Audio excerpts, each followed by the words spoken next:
Hey guys, how you guys doing? This week's stream is dedicated to a friend, Riley Gale from Power Trip. Um, Over the years, Power Trip has built a community, a platform for metal bands, and in particular for Texas. One of those bands, and one of my favorite bands now coming up, is this band called Creeping Death, and that's who we have here today. Guys, thanks for joining us on a last minute's notice. But introduce yourself and what you do in the band. My name's Lincoln. I play drums. And I'm Reese and I sing. I'm Trey and I play guitar. Awesome. So tell me a little bit about Creeping Death.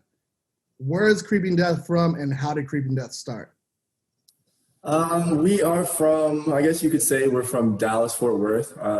Me and Rico live on the Fort Worth side of town. And as you can see, Reese and Linky over there are on the Dallas side of town together. So we're kind of split up. But we really just kind of started as a thing. Like I wanted to kind of play a different style.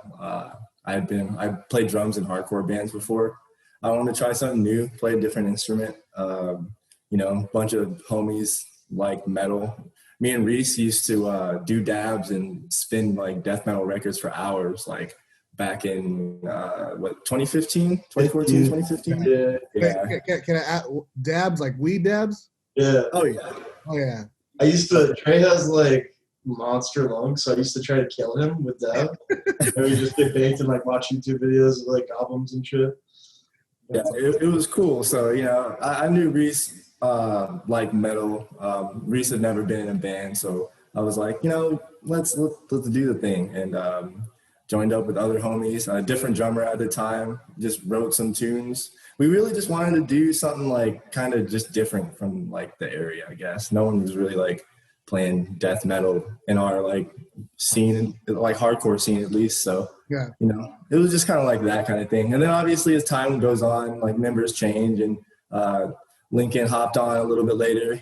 He's actually been the only drummer that's ever toured with us.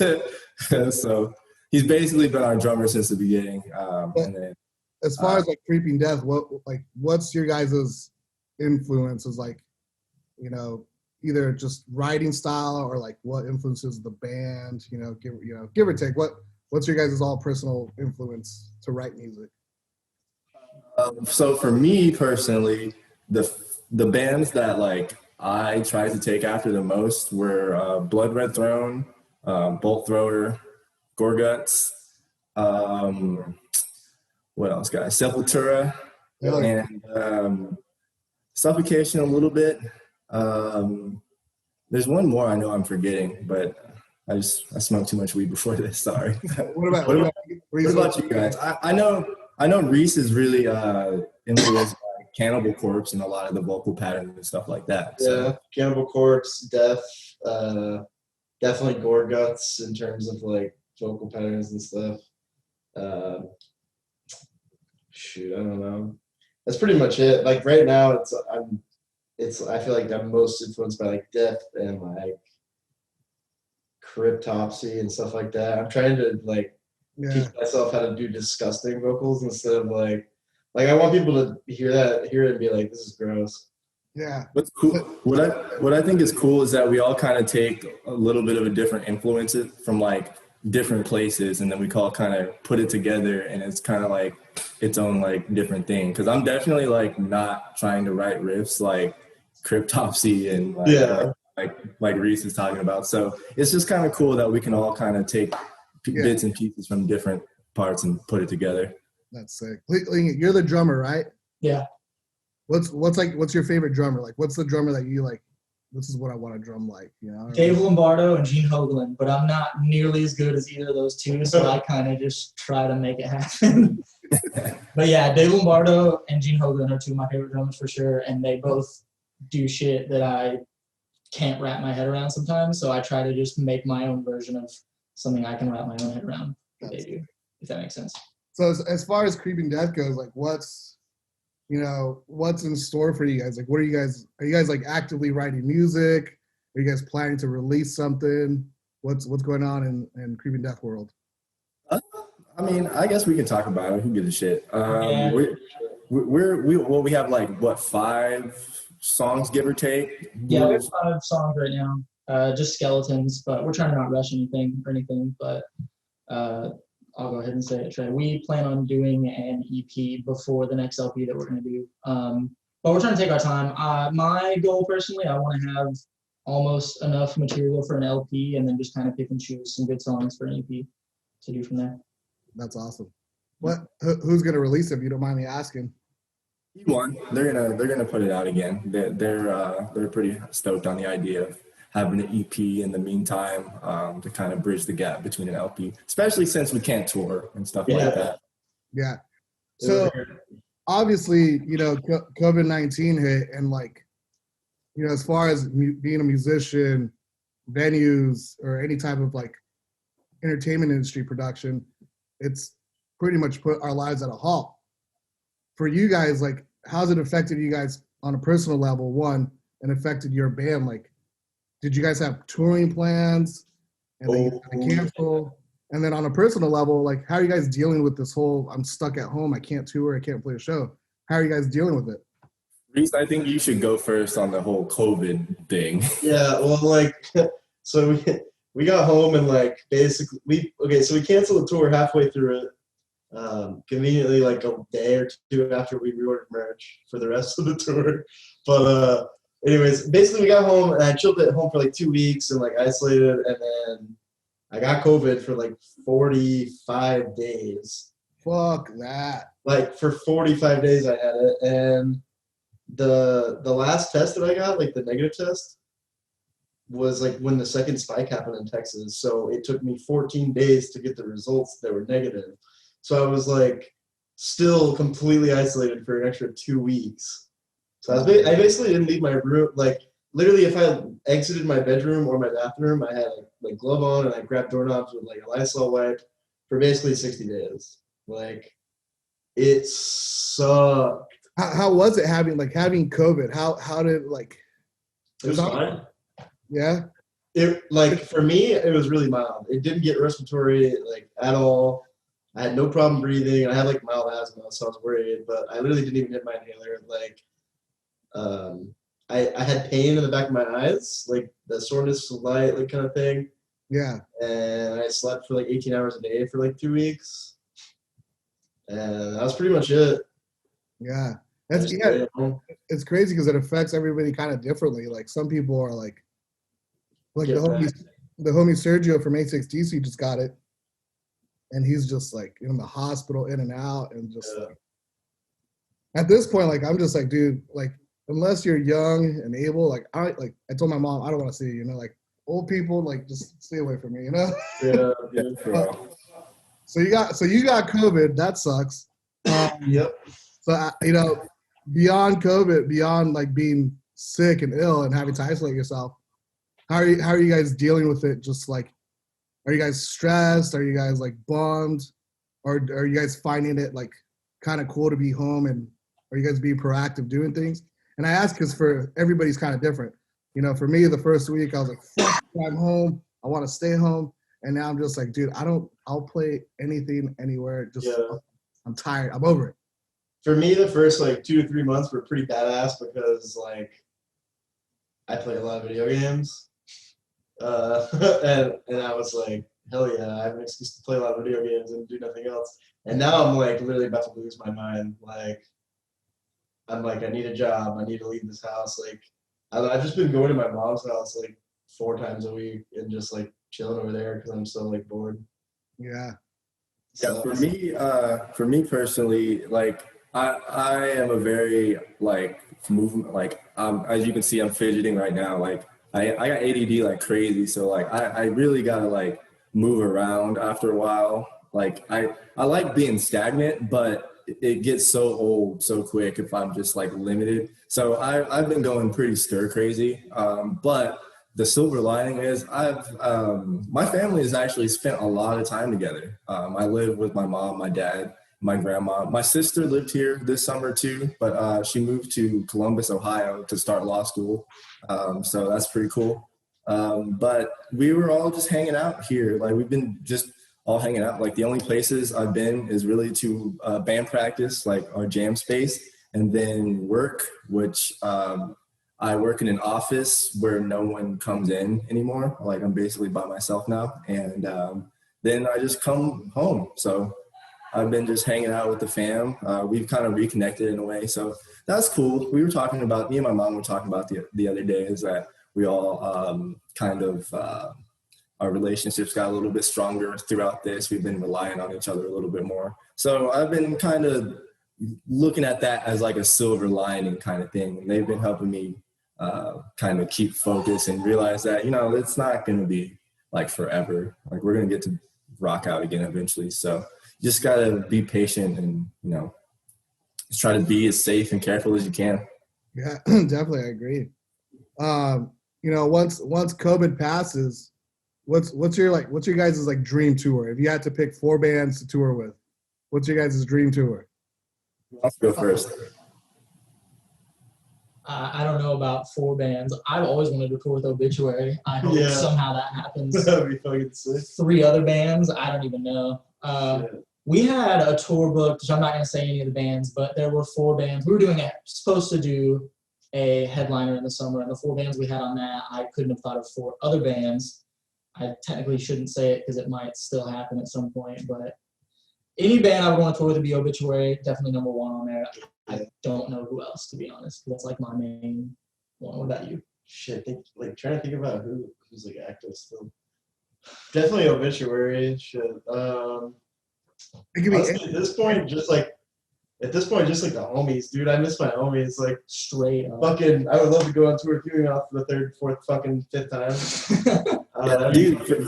For me, like, for me, it's like I want to tour with like bands where their music like I really like. So I mean, obviously the big legacy bands are cool. Like obviously I would love to tour with Obituary, Cannibal Corpse, bands like that. But I also I would really want to do something with Drain. I would really, really want to do something with like Year of the Knife, our yearly Fuming Mouth run. Just like stuff like that. Like kind of other bands that are like doing stuff like right now too, like working hard as well. I think it would be cool to like when everything kind of came back together, you get kind of a few of those bands and you get something going around the country, like maybe a little thing regionally here and there, I think that would be kind of cool. And I think people would be hyped and they would be like, oh, like, a bunch of my favorite bands are all like touring at once, so I think it would be kind of cool. Yeah, that's cool. I mean, it's kind of cool to hear that answer because it's like, a lot of the times you expect people to be like, oh, I want to tour with fucking Slayer and Metallica and all this crazy. You guys literally just want to tour with the homies, Yeah, dude. I love touring with my peers. Like it's so sick. Like everyone, I feel like there's this not weird. I understand the competition aspect, but I don't really see it that way. Like I feel like it's like a wave, like it's a wave of cool new shit, like across like aggressive music. And if you're like a person on the other end of that wave, you can't tell who's out in front. It doesn't matter. You're just getting crushed by the wave. So that's kind of how I look at it, is that like everyone is like, we can all grow together. And I think that's kind of cool. Like, I feel like that's something we should, like the industry should like kind of strive to, is like kind of like grow some of like these younger kind of bands and not necessarily like cling on to the going off on the legacy tours, even though like I said, those would be fucking awesome. I would never ever turn one of those down. But the building of like your status, I guess, whatever you want to call it, with your peers who are also doing the same thing or roughly the same level, that's sick. Like that's like the journey is cool. It's definitely a whole different environment and interaction. Like, when Sabala was touring full time, it was like we get offered these bigger tours, and sometimes we do a couple bigger tours with like bands that like obviously been doing for a long time, and it's like it's just a whole different interaction. It just almost felt like a job, but then you tour with your homies, and it was just cool to watch like your friends grow, watch these bands grow, and every night was like, dude, hell yeah, set was sick, Yeah. I mean, perfect example when we first started touring, one of the first tours we did was us, Power Trip, and Alpha and Omega. And we were just like all first starting to tour.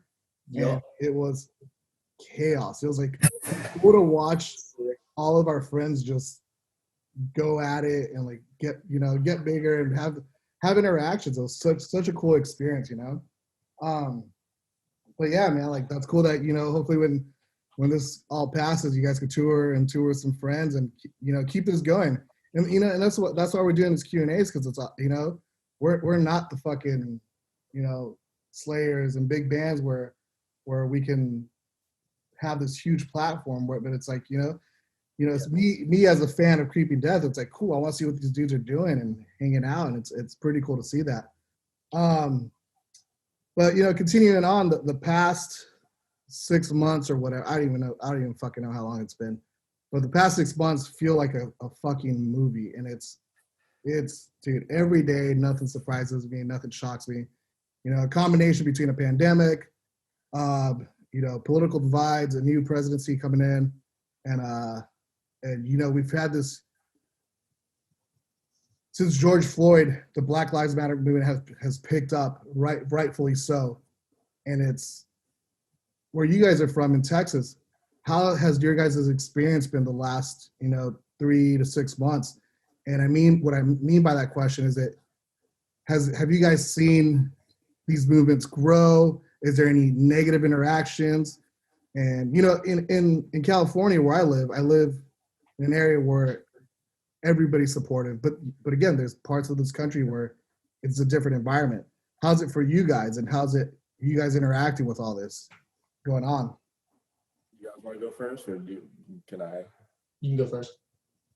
So I actually live in a pretty predominantly white suburb. So out here, we don't have any beef with our neighbors or anything like that, but it is definitely a weird vibe just knowing that we're basically the only Black people, us and another family are the only really Black people in our immediate neighborhood.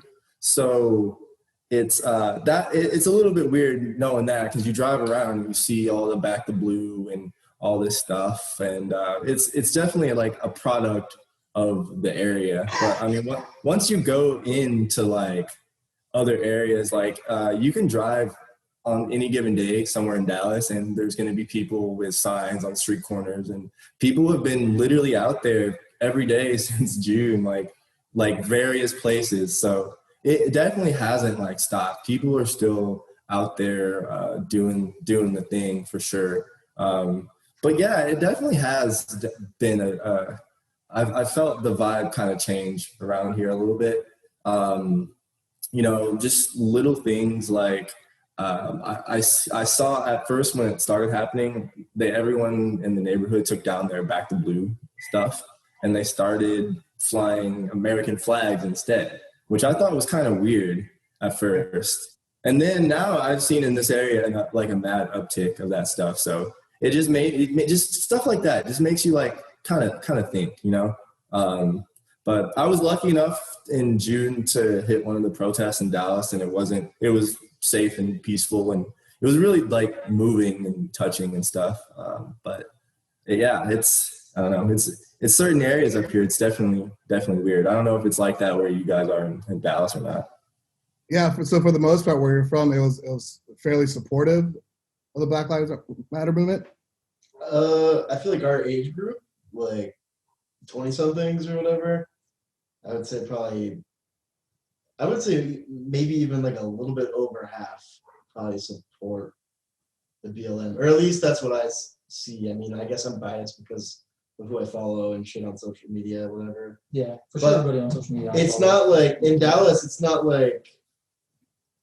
gunslinging, horse riding Texas, full blown rednecks everywhere.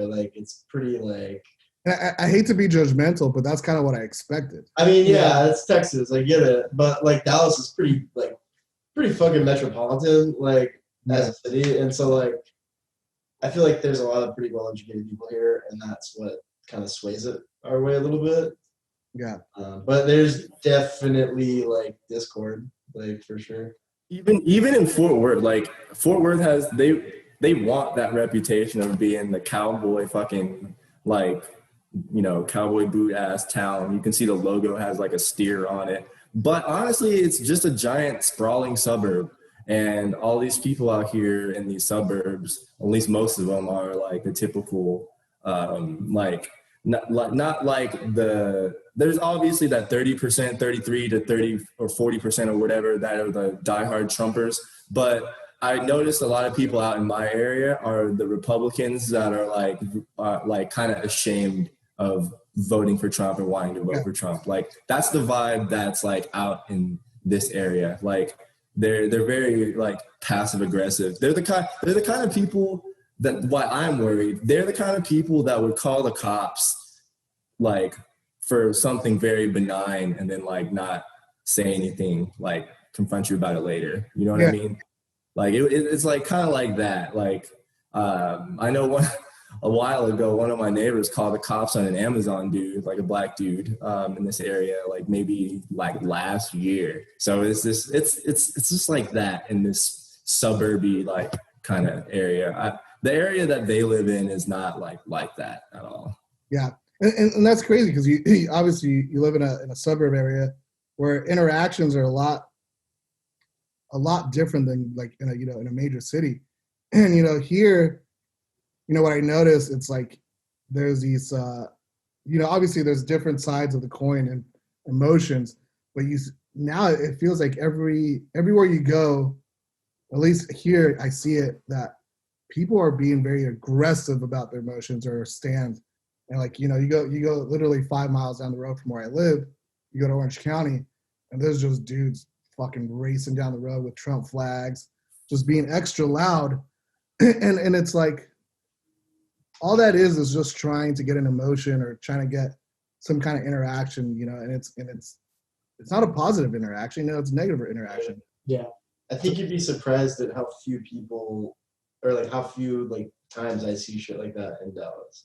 Yeah, and that's exactly why I asked, because I was like, dude, me being from California, I just assumed Texas being extra loud Republican state, that's just gonna be like doing that. And it's cool to see that it's not, it's like, like people just want peace, or like I feel like the scummy people around us in like Dallas or like in the immediate city are like quieter about being shitty people.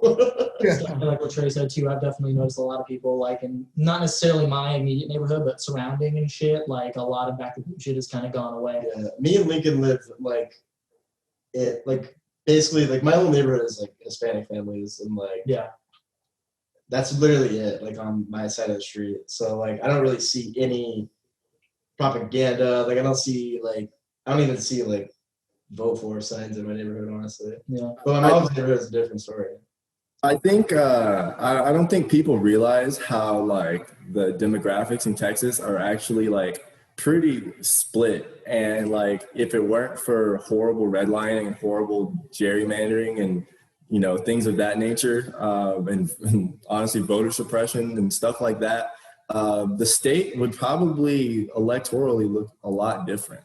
Yeah, for sure. Like they don't make it easy to vote out here. So for example, I saw somewhere that somewhere in Dallas, there was only one polling station for like a large area in like an inner city part of Dallas.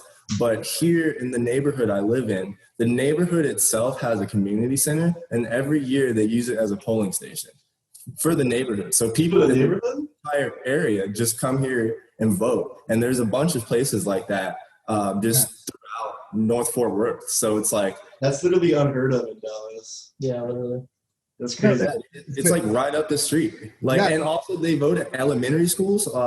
There's a million schools out here in the suburbs, and they turn those into voting centers. They just don't do that like out there where there's more minorities. It's pretty plain, like it's plain as day to see, and people just I don't know, it's fucked up. People just don't.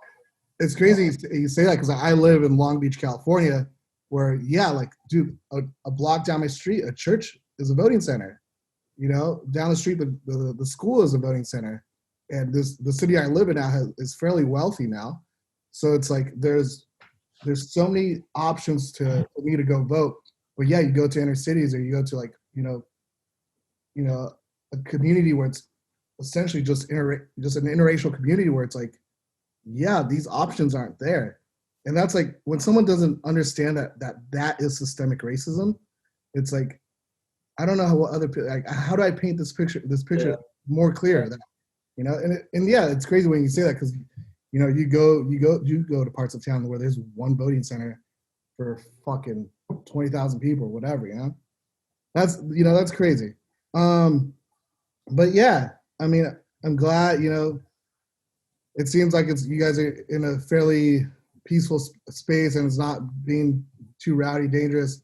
Here where I live, the first couple of days it fucking popped off, in a very negative way, and it's unfortunate. But I'm glad you guys are doing well with it and you guys are okay. Diving into Texas, I have to ask simply because of our friend Riley and what my assumption is that the difference between Power Trip the difference between a band being a metal band and a band being a hardcore band is simply the community that they built. And bands like Power Trip did build a community in Texas. And, it's cool because, the members would book shows, were involved in other bands. So it's cool to see what that kind of blossoms into. And from my understanding, what I believe is that it did blossom into something bigger than Power Trip and what they've created, So I have to ask, how did you guys get involved into hardcore? What was your guys' first experience, going to hardcore shows or being in a hardcore band and doing that? Lincoln, you go first. My experience of how I got into hardcore is actually kind of funny. I had known about hardcore for a very long time, but I didn't realize it was like a community or a scene or whatever. Like my second show ever was Power Trip and Municipal Waste and Cro-Mags. And so I knew about hardcore music and everything, but I found out about the culture in the community on accident because I was at a fest in Dallas called South by So What because I liked pop punk and I accidentally watched a band called Vulgar Display, and it probably changed my life for the better. It was kind of insane, but ever since then, I was in high school when I saw that band, and I was like, what the fuck is this, and who are these people that I've never seen before? And as soon as I got a car and graduated high school, I just started going to shows like crazy.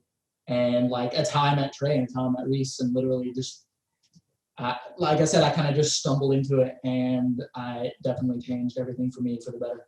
Shout out Vulgar Display. We did a lot of bad stuff with that.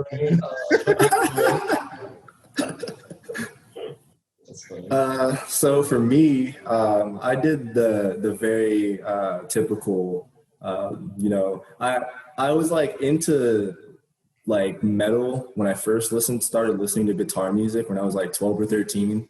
And then I kind of started to obviously go the metalcore route, like most kids our age kind of do. And then we were going at the point where after was going to Warped Tour. And then you discover there's a local metalcore bands. You start doing that, and basically that just snowballed into me discovering hardcore. And I remember when it started with me listening to the bands. It was Trapped Under Ice, Trash Talk, and Half Heart were the three hardcore bands that really got me really into it. And then I had a couple of friends who basically knew other kids from shows from our high school, and they were they're yeah, come out to the shows. And I did. And actually, I don't know if you remember this, Nate, but the show that really got me kind of interested was it was you guys, it was Zabalba, and it was at Queen City Hall. Who else played? Soul Search? I think Soul Search was on that tour. This was probably 2012. I think it was 2012. I'm trying to think of the venue. Was it?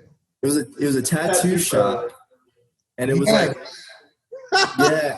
yeah, dude. That was the show. That was so crazy. I had never. It was wild. It was nuts, and I had never felt that sort of fear, but intrigue ever. And I'm the kind of kid where I used to ride dirt bikes, and I like driving fast and jumping high and doing shit like that. So I like that fear aspect. So I was yo, this shit's scary. I'm in. So that's kind of how I really started to get in was obviously like my friends, and then the shows really got me in. And then I started a band with my friends called No Outlet, and it was a really shitty hardcore band, and we were just trying to play around town. And this actually ties in to Riley, actually, because I was the social aspect was still really foreign, because I keep to myself, and that's just kind of like how I am.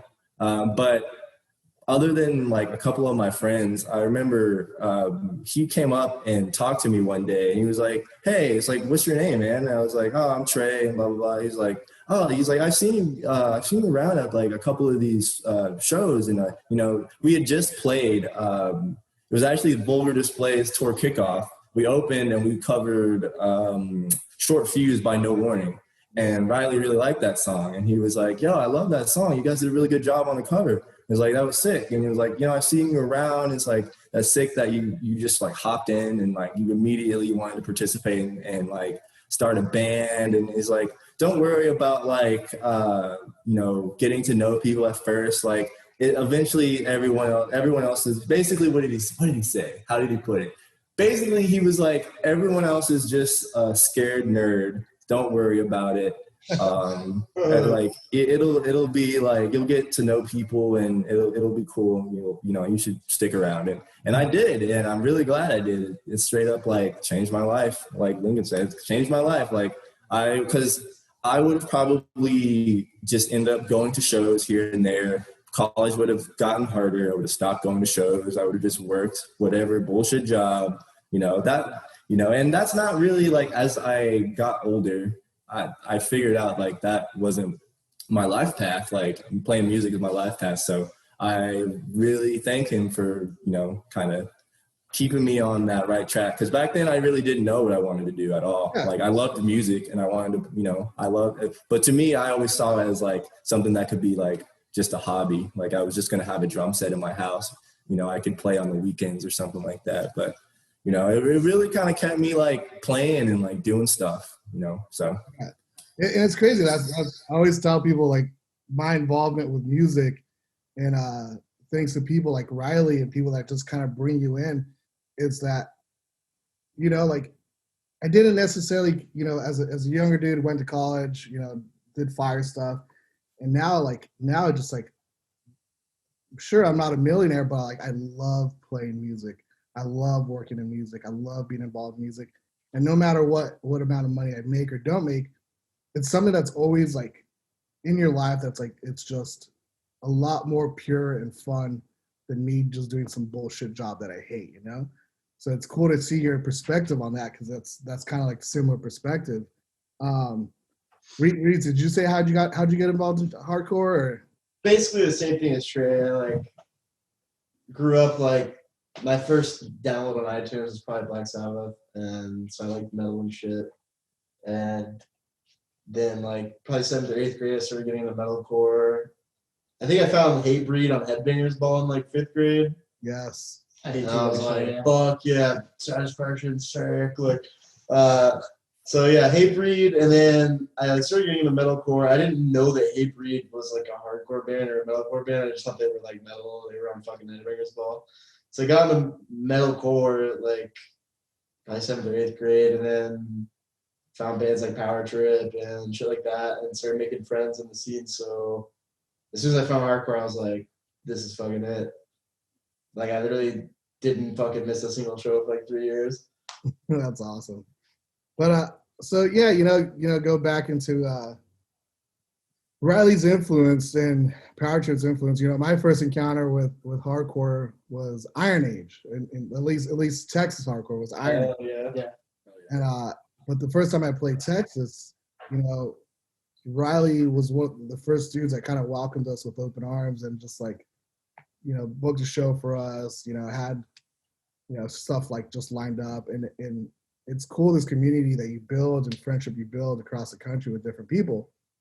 But Riley was one of those dudes that just like, no matter where you saw him, when you saw him, the dude was just always welcoming, just like a person that I wish I had that type of energy to just be like, hey man, how you doing? Stoked to see you. It's definitely a character in him that was beautiful and not a lot of people have.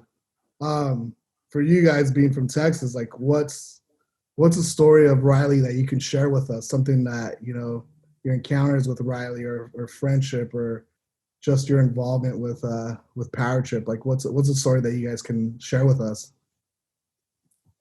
Well, for me, other than like the one I kind of just told, that one was like that. Like I feel like that one was very like important to me. But my favorite memories, honestly, are just kicking it, just shooting the shit, just smoking blunts. Like I remember one time we were on the High on Fire tour, and it was Thanksgiving, and we were in fucking Omaha, Nebraska. Omaha, Nebraska. Yeah, we were in fucking Omaha, Nebraska, and it was just like we had eaten our good friend Sky. Shout out to Sky. He made us a good meal, and we ate it, and everyone else had passed out, and I just wanted to watch football. And obviously, they're all huge football fans, so I hit them up. I was like, hey, like let's kick it. Where you guys at? Turns out they were in the mall, like a parking lot over from the apartment complex. So I just walked over to the bandwagon, and we literally just like, we would watch football and then occasionally walk out into the 15-degree weather and smoke a blunt and then walk back in. And it was just fun. We were just, you know, shooting the shit. He was telling us stories and like obviously bantering back and forth with Nick and Blake about football. And he told me what a hot bag was that day. How you can't shit in the fucking bandwagon toilet, what you have to do with that. So it was just, I don't know. It's all like my favorite memories are kind of things like that. They're not like super wild out there. It's just like, you know, just straight kicking it, just hanging out. Like that's my favorite kind of thing. Yeah, same here, honestly. Like, I think the first time I met Riley, I was hanging out with his little brother Dylan at his house, and Riley came home, and it was like the first time I ever smoked out of a bomb. And we put the Meredith Grinder Hatred Surge split on. He had like a test press. We put it on, and literally for the whole duration of the album, all of us were just like fucking air drumming and not talking. And but I mean, I didn't really know Riley really well until I moved back to Dallas like 2 years ago, because I like could literally throw a baseball to his house.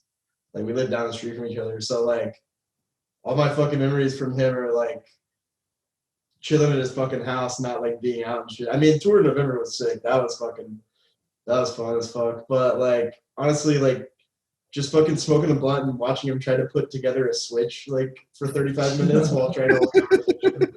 Like he literally had like 3 blunts in his mouth, like with a switch in his hand, for like turned around and having a conversation with you, like trying to fucking plug this thing in. I'm like, Riley, let's fucking game, plug this shit the fuck in, like, let's go. I think probably the most fun I ever had with the dude was we took like 3 hits of acid each and watched The Girl Next Door and looked at comics. Great TV show, by the way. I love it. Yeah, and fucking just like sat in pools where on sweat for like 7 hours. It was chill. Yeah. Lincoln, any stories you want to share? I have 2 good Riley stories, and one of them is probably a lot of people have, and the other one is just one that I think about frequently, and it just makes me laugh. One of the first times I ever met Riley was at, we had known each other, but we hadn't really like known, like we're good friends with each other. But I was like 18 or 19, and it was South by Southwest. I want to say 2014. I can't really remember, but there was a show, and it was like Killswitch Engage was the headliner, and like Turnstile and Power Trip. And the venue was like really strict on like, not capacity necessarily, but like at South by Southwest, like they don't want people under 21 in the shows because they're trying to get people to drink and shit. And me and like 4 of my friends like were in line waiting to get in the show, and they wouldn't let us in because they said they were at capacity for people under 21. And so we were just standing outside the show, just like chilling. And Riley like came outside with some friends, and I like kind of stopped him because I kind of knew him and he was kind of approachable. I was like, hey, we can't get in, like they won't let us in. He was like, just jump in line. And I was like, no, like they're at capacity for under 21. He was like, what the fuck? And he pushes us all to the front, and he's like, all these kids are with me, and just pushes us in. He just goes, all right, later, and like walked out. Like, cool, thanks. Yeah. And then another story I have, this isn't really a big Power Trip story, but I think it's very funny, and y'all all probably remember this, but there was one day, it was like maybe day 3 or 4 of the tour we did with him in November, and he just kept posting these videos. If anybody has been to Tampa, you'll know that there's chickens like just roaming the streets in Tampa and shit. And he posted like 8 videos of him shooting these chickens with a Nerf gun. And he was hitting them and they were like, and they were like, Hold on, time out. He was riding a fucking scooter while doing it. he had his own bird scooter. And he like, was saying John whipped his ass every time he shot a chicken. so he was shooting these chickens with a Nerf gun. Apparently those chickens are like a really big deal to Tampa. Like they don't want to fuck with the chickens. And the promoter was like on his ass about shooting chickens, and he shot the promoter with a Nerf gun. Yeah, he goes, all right, man, it won't happen again. Yeah. And then, so we pull up to the venue, and I've seen all the videos, and he tells us about shooting the promoter. And right about that time, this rent-a-cop pulls up on a golf cart. He's like, hey, you can't shoot the chickens with a Nerf gun. And I could tell he was about to shoot him with a Nerf gun, but he didn't shoot the rent-a-cop. And he was like, well, I also fed the chickens like to the rent-a-cop, and the rent-a-cop was pissed. And he was just like, just don't do it again. And Riley was like, all right, you got me. And the promoter ended up actually like hard counted them in and counted them out on merch that night. Yeah, like everyone in Power Trip didn't care, but that happened. They were like, dude, come on. But like just classic, like, hey, don't do that. And Riley was just like shot the promoter. Dude. It was pretty fucking funny. He's like a fucking cartoon character. Yeah. I think about that regularly, you know, it just makes me laugh. It's so Watching funny. those videos and shit is so funny. Dude, touring with Power Trip is definitely an experience. You know, like when we got to tour with them, it was like, I think we were obviously, this is 2012, so we're 8 years younger, full of energy and full of bad ideas. We did a tour where every day it was just literally, we got to write a book of just the fucking bullshit that we did and stories. So, touring with Riley was never like, there's never a bad day. There's never like a sour day where just the happiest dude, you know? Yeah.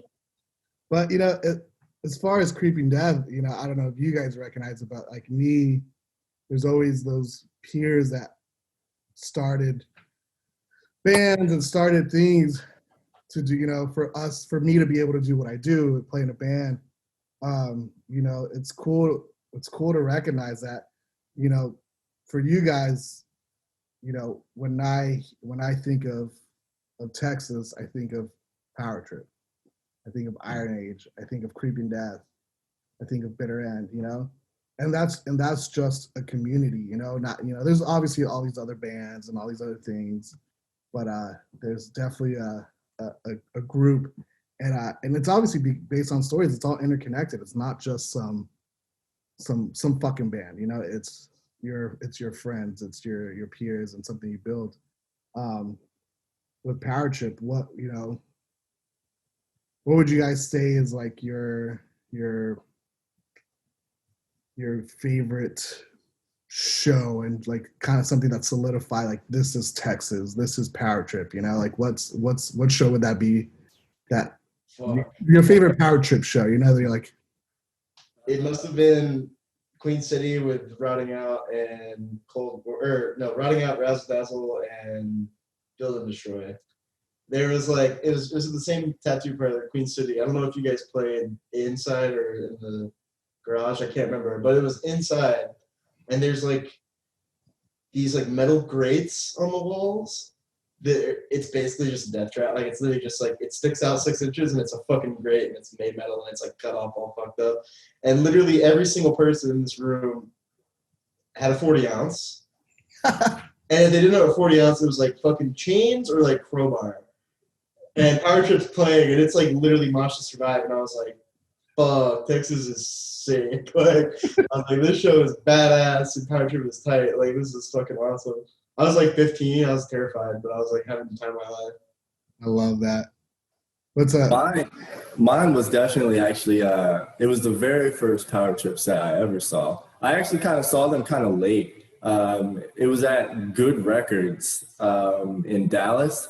And it's like this record store, and even back then, this was probably 2011, 2012. Even back then, they brought 1 million kids out to everywhere, and it was too many people for a record store. Like, it was tiny. And we're up on this balcony and they're playing. Everyone's going crazy. Like, there's not really space to mosh, but people are doing it anyway. Literally, the crowd is the fucking rows of CDs. Like, there's no space.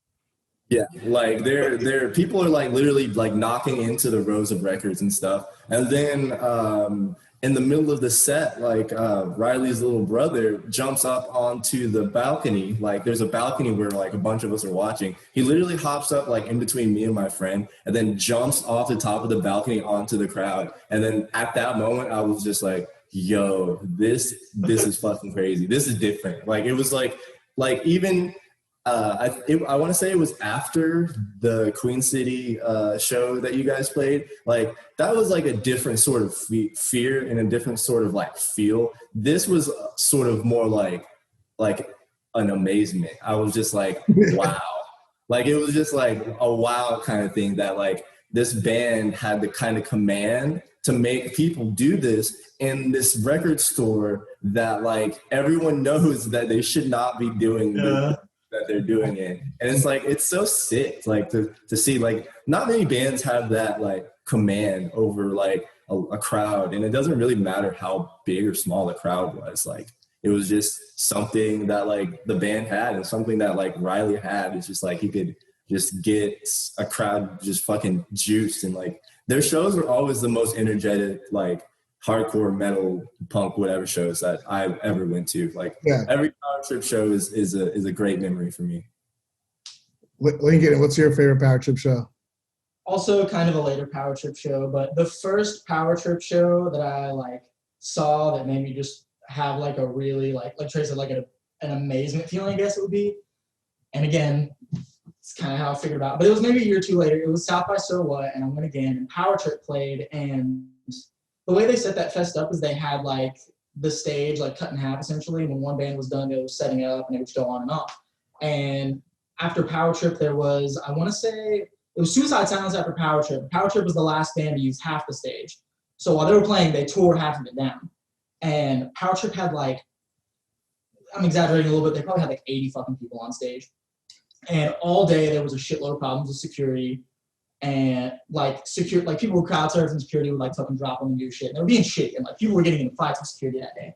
And somebody, I don't remember who it was, probably Jarek and somebody else, but during the Power Trip set, they got a shitload of champagne, like shot it at people in the crowds, and they had Cheerios and shot that in the crowd. Of all things, champagne and Cheerios.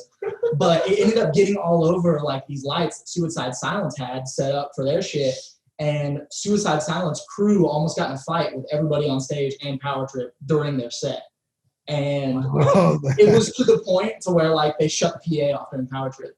And like you could still hear them playing, but like the PA just shut off. And people were going nuts, like people were getting in fights with security, people were getting thrown out, and someone like one of the like crew guys like tried to fucking hit somebody in Power Trip with a champagne bottle, and somebody stopped him and was like, "You have no idea what you're about to do right now. Like, do not do this. This entire crowd will jump this barricade and fucking kill you." And, like, but I just remember like I was up front for most of that, and I was like, "This is crazy." And like for a while, like stayed back and was just like watching everything going on, and I was just like, "This is fucking." At the time, I was like, "This is fucking crazy." And looking back on it, I'm like, "That is probably one of the coolest fucking things I've ever seen in my entire life." Just because how crazy everybody was on and off stage. Like also, I'm not kidding. There were so many people on stage. Edge or Not Day was fucking. Oh my god! Like, dude, Edge or Not Day was crazy. The 4x4 foot flyers got set on fire. People were throwing tables and chairs at each other. My best friend broke his wrist and then like continued to mosh to the whole fucking night. Like that show was fucked. It was literally terrifying. Dude, they opened with Apocalypse Now by Cro-Mags, and the lights were off, and all you hear was and then just the thing just starts lighting on fire. The fireworks start going off, and then I literally had to duck and dodge a chair that was literally like beaming from my head. It was like crazy. WWE under the ring chairs just consistently in the air for the entirety of the set.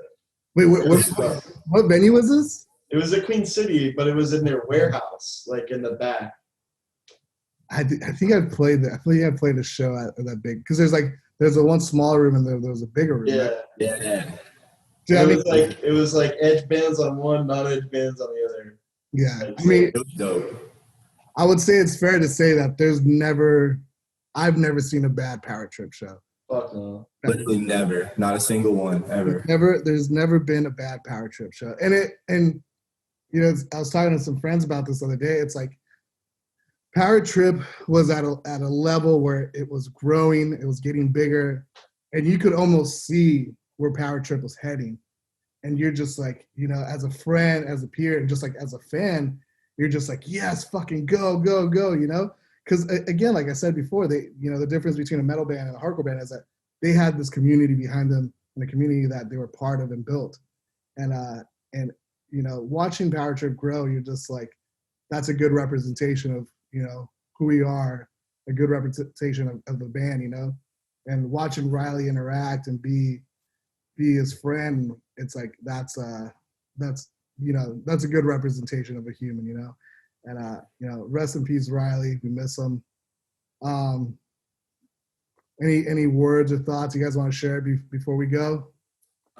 You know, I think like people just he really understood how like by one group like being raised up, you could raise up so many more people. Like you have no idea like how much like influence we could have over like positive influence we can have over other people's lives just by doing well ourselves. Like you can bring up other people. Like he used that in like his philosophy, and also like how he operated, like say in the music scene. Like Power Trip, they got bigger, and then bands from Texas you see started popping up here and there. Like people start taking notice once one band in one area starts, you know, growing, and especially a band that's like putting on heavily for their area and for other bands. So like I feel like I really just think the last thing I would like to leave people with is like keep that like in mind, like the kind of like influence that we could have over ourselves and our peers for good. You know, it doesn't always have to be like me versus you. Like it could be us, and we could all, there's enough seats at the table. There's enough like we can all eat, you know. Like I'm trying to share with my boys and girls and all of the binary in between. Like we can all come up together, and it's not just music, just life. Like shit is crazy right now. I want people to just keep in mind that, you know, like put forth that good energy out there, and I think you'll see positive change. You know, that's just how I kind of feel. I agree. Guys, any last words or thoughts? Trey couldn't have said it any better, to be honest. Yeah. Awesome, dude. Yo, shout out Creeping Death. Shout out Riley. Shout out Power Trip. Love you guys. Love Texas. And hope you guys are doing well. Thanks again. Thank you guys so much for joining us on such a last minute term, you know. Thanks But, for having us. we want to see how Texas is doing, you know. But, appreciate you checking in, bro. Heads up, guys. All right. Peace.